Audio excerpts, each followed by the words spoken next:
So we've been on the ground in Western North Carolina for about the last week. I want to give you an update, let you see how things are on the ground right now, what the road to recovery looks like, and then address some of these lies that are floating around on the internet about FEMA and the government response and really what's happening on the ground. Oh boy, so this first day was a rough one. We've been in this crawl space about 2.5 foot tall, just mucking out the mud. Well, my name's Don. They call me Cowboy around here. We have the South Fork River down here. Usually runs pretty low. Friday morning the rain started. I seen it break the banks, and within 15 to 20 minutes it was all the way up the road. My estimations, it went 23 feet deep. It's at least 250 foot wide right here. Just decimated these two houses. They lost everything they have. She even had flood insurance because she had a mortgage, but her flood insurance won't pay off. And she paid flood insurance for all these years. And this is Ralph, veteran buddy Jerry. We got the big German guy over here. He's more fun than a barrel of monkeys. Wow. Is everybody okay in this neighborhood? Everybody in this area. We went down the road and saved a 86-year-old man that was in his garage there, and his daughter was at the edge of the road hollering for him, and he was deaf.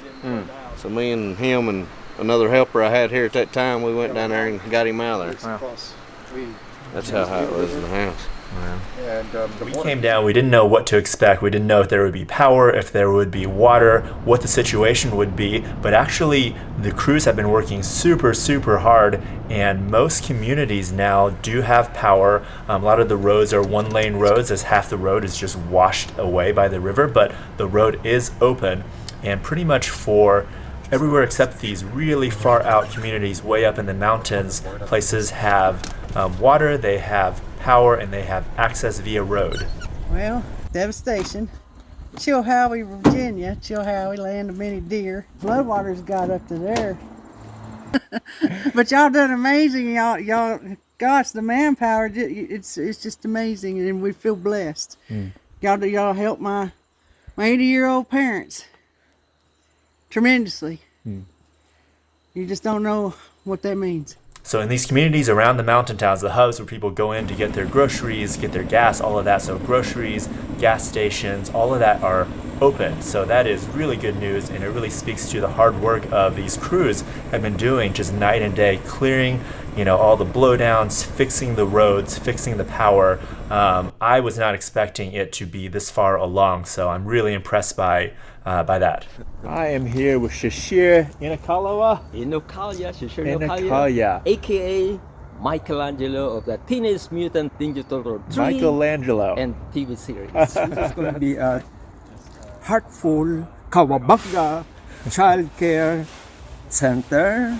Water behind us went 4 feet above. So the whole place, this is the studio. This is full of water. My true art is arnis, which is the Filipino martial art. So if you can see Michelangelo with his nunchuck,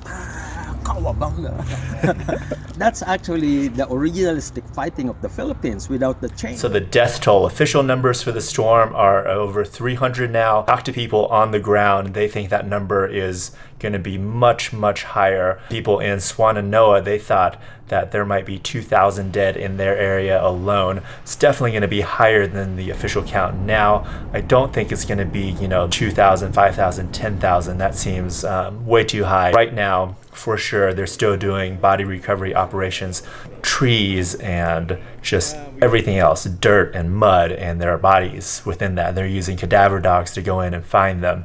So it's going to be a long process, I think, to recover all the bodies, and unfortunately I think some will just never be recovered. My name's Doormat, and I hiked the Appalachian Trail 1.5 times. Hi, I'm Pesto. I hiked the AT in 2022, February to August, and these towns have given everything to me and the community, so I'm just trying to get back as best I can. Well, I helped an elderly couple. They had a creek in front of their house that had washed out during the floods, and it had creeped up into their house. So I redug that by hand because we couldn't get a piece of machinery in there for them.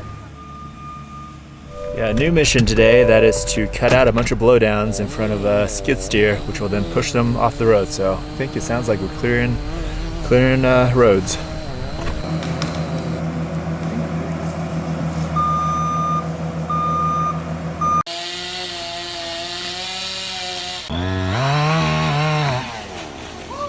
Got done cutting all those blowdowns, and now we are headed to Swannanoa. Got connected with these lifeguards from Virginia Beach, and they had a urgent call from Swannanoa for people with some just medical and then hands experience. So I guess they're still up there, cut off, a lot of places without power, and apparently a boy last night died of hypothermia. So it's pretty serious up there. We got all set up at the base, and now we're camping out again. It's funny how all these little skills are coming in handy that come from thru hiking.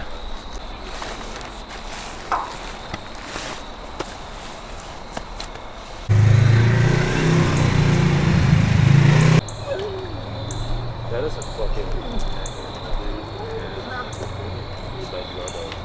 It feels like a scene from an apocalypse movie in here. That's what this camp feels like, with all these big trailers and old vans and random dogs. So the water is all the way up in here. And in one day, cleared out all of this. So people are pretty amazing.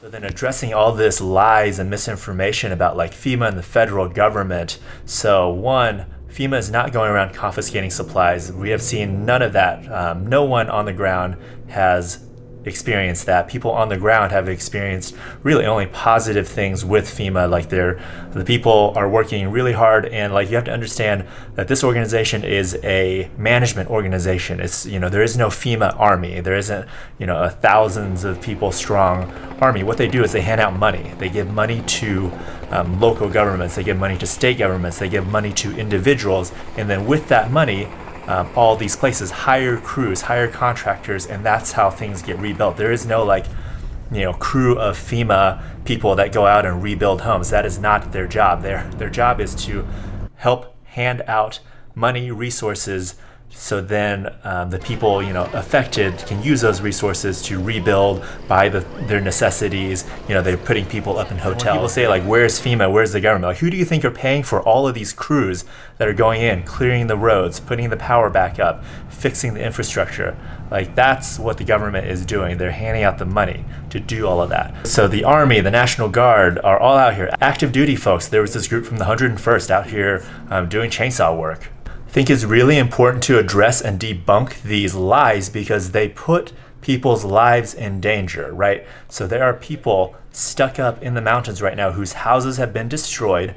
They don't have power. They're living in tents, and they're not coming off the mountain because they're afraid that the federal government, FEMA, is going to steal their land because of lithium or whatever other nonsense. Like, they arrested that guy last week too who had threatened to shoot FEMA workers, so they had to shut down FEMA operations in certain places because there was a credible threat. So all of these things, they're lies people are spreading to politicize this tragedy, and it's having real consequences for volunteers and for people affected by the disasters on the ground. So need to not spread these lies and misinformation. What I've seen on the ground is that everyone is doing their best. They're just trying to help. It's such an overwhelming event, and we don't need to add to that by creating these crazy conspiracy theories and really hurting the people that are trying to help.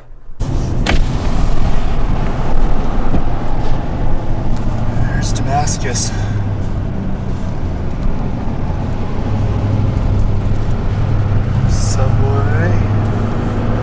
There many times on the hikes. Well, the town looks to be, you know, there's power.